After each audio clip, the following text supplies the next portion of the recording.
Et bonjour à tous et bienvenue dans ce nouvel épisode. Le 11 juillet 2022, la Reserve Bank of India, qui est la banque centrale du pays, a notifié que désormais elle acceptait les paiements internationaux en roupies indiennes, que ce soit pour les importations et les exportations. Cela fait suite aux sanctions contre la Russie, qui ne peut plus utiliser le système SWIFT. Et cela implique donc que les Russes pourront acheter des biens indiens en roupies et vice-versa. Puisqu'il y a déjà des partenariats entre les deux pays pour que l'Inde puisse utiliser le SPFS, qui est l'alternative russe au SWIFT. Cependant, cette démarche de l'Inde montre une dédollarisation progressive des pays émergents, notamment des BRICS. La Russie, en exigeant le paiement de son gaz en roubles, a bénéficié à la roupie indienne par une dévalorisation contre le dollar, ce qui permet à l'économie indienne d'être compétitive. Actuellement, on a 80 roupies pour $1, ce qui nous donne un taux de 80 pour 1.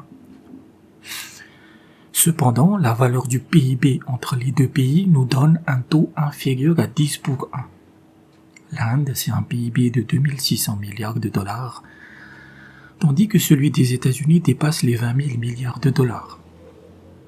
Cela nous dit clairement que le dollar américain est extrêmement surévalué et que son économie est en surchauffe infernale par rapport à la réalité de sa monnaie. Mais c'est bénéfique pour les Américains, car ils peuvent acheter des biens indiens à des prix beaucoup plus abordables. Et si on applique cette comparaison entre la roupie et le rouble, alors on a une différence beaucoup plus minime.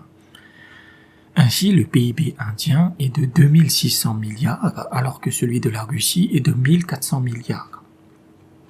Même si faut prendre en compte le fait que c'est le PIB officiel, car son économie informelle pèse tout autant.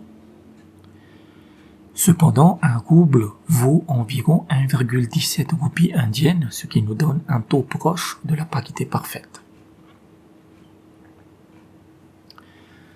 D'un côté, nous avons une monnaie américaine qui est complètement déconnectée de la réalité, et de l'autre, nous avons deux puissances qui ont une économie solide dans quasiment tous les domaines. Ce qui fait que c'est une bonne nouvelle pour les exportateurs indiens qui deviendront de plus en plus compétitifs et les acheteurs qui ne seront plus obligés de passer par le dollar. En bref, le dollar américain est considéré comme une devise beaucoup trop chère pour les économies émergentes et donc, ils vont la délaisser progressivement à l'avenir. Dans un podcast précédent, j'avais parlé de la mort du dollar, prédit par certains analystes russes à cause de décrets signés par Poutine pour exiger le paiement du gaz en pipeline et le GNL en roubles. Mais aussi que sa dette souveraine soit payée en roubles aussi. L'Inde suit exactement le même chemin en se disant que comme sa monnaie est dévaluée, cela lui permettra de booster ses exportations et de se protéger contre des sanctions éventuelles qui sont connectées au dollar et à l'euro. La Chine et la Russie ont également augmenté leur volume commercial dans la parité yuan-rouble depuis 2019. Et maintenant, l'Inde vient le rejoindre pour former un trio de près de 2,8 milliards de personnes et qui sont les fers de lance du nouveau monde qui arrive.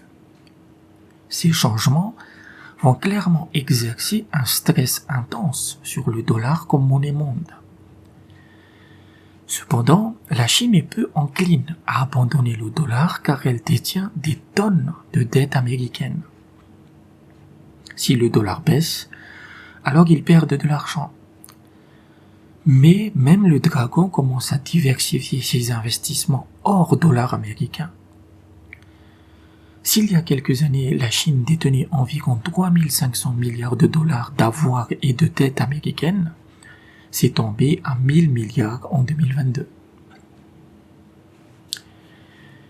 Il faudra énormément de temps aux Chinois pour se débarrasser du pied VR, qui n'est rien de plus qu'une monnaie de singe, permettant aux Américains d'acheter gratuitement le monde entier.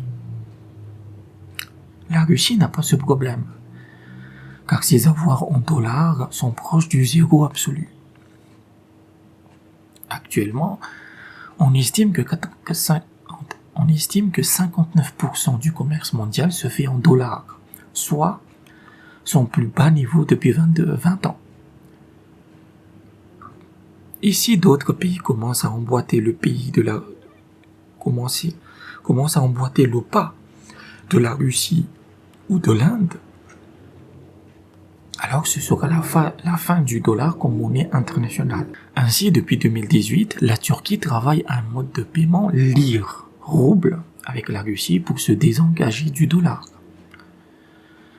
Mais les BRICS, qui sont de plus en plus puissants sur le plan économique, industriel et monétaire, pourraient se dire qu'ils vont proposer leur propre monnaie locale dans les paiements internationaux. On peut citer le Brésil, l'Afrique du Sud ou encore l'Argentine ou l'Iran. Ces deux derniers veulent rejoindre les BRICS. L'Iran serait très content de pouvoir vendre à l'international avec son rial, qui est sa monnaie, puisqu'il est également déconnecté du SWIFT à cause de la bêtise des Américains. Quant à l'euro, elle a cessé d'être une monnaie le jour où l'Europe a volé sans vergogne 300 milliards de dollars à la Russie. Les Chinois et les Indiens ont commencé à liquider leurs avoirs en euros à la vitesse de l'éclair, ce qui explique en partie la chute actuelle de l'euro et on peut tabler qu'elle se poursuivra, car il n'y a aucun mécanisme de rebond à part rendre le fric aux Russes, ce qui reviendrait à reconnaître une défaite humiliante. Mais même le fait, entre guillemets, de rendre l'argent ne va pas sauver l'euro, car on ne peut plus lui faire confiance. Le dollar s'accroche comme il peut, mais ses petites pattes sont comme dans une pente en mousse et l'euro est en train de brûler en enfer. L'avenir monétaire de l'Occident est tout aussi incertainement certain qu'un cancéreux en phase terminale qui prend du paracétamol en pensant que ça va aller mieux. Merci d'avoir écouté cet épisode et à bientôt.